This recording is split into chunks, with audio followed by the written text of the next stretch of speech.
तर मंडळी, आपले दादा म्हणजे अजित पवार हे पूर्णपणे निर्व्यसनी होते. त्यांनी कधीही उभ्या आयुष्यात साधं सुपारीचं खाणसुद्धा आपल्या दातामध्ये धरलं नव्हतं. तर कधीच कोणत्याही दारूच्या थेंबाला साधा स्पर्शसुद्धा केला नव्हता. म्हणजे आपले अजितदादा पूर्णपणे निर्व्यसनी होते. मंडळी, असे असले तरी दादांच्या आहाराबाबत एक विशेष अशी एक शिस्त होती. त्यांना कोणते खाद्यपदार्थ आवडत होते, ते आवडीने कोणते खाद्यपदार्थ खात होते, हे आजच्या व्हिडिओमध्ये आपण जाणून घेऊया. मंडळी, अजून आमचा चॅनल म्हणजे मराठी कट्टा सबस्क्राईब केला नसेल तर प्रथमतः सबस्क्राईब करून घ्या.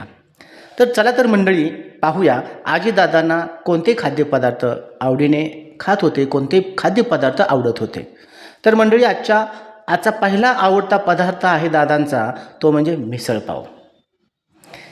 अजितदादांना झणझणीत असा मिसळपाव खूप आवडायचा.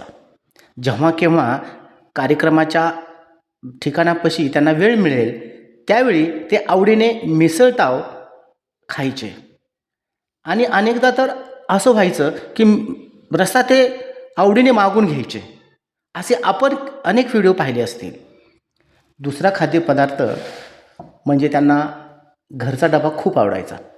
रोजच्या आहारामध्ये ते बाजरीची भाकरी, शेपूची, मेथीची भाजी ती आवडीने खात. त्याचबरोबर दादांना वांग्याचं भरीत मात्र खूप आवडायचं. दादांना भेळपुरी, चिवडा आणि पकोड्यासारख्या पारंपरिक स्नॅक्ससुद्धा खूप आवडायच्या.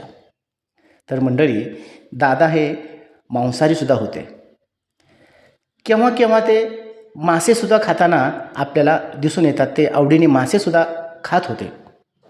सकाळच्या नाश्त्यामध्ये त्यांना दूध, फळे, इडली यासारखे पदार्थ ते आवडीने घेत सकाळच्या नाश्त्यामध्ये.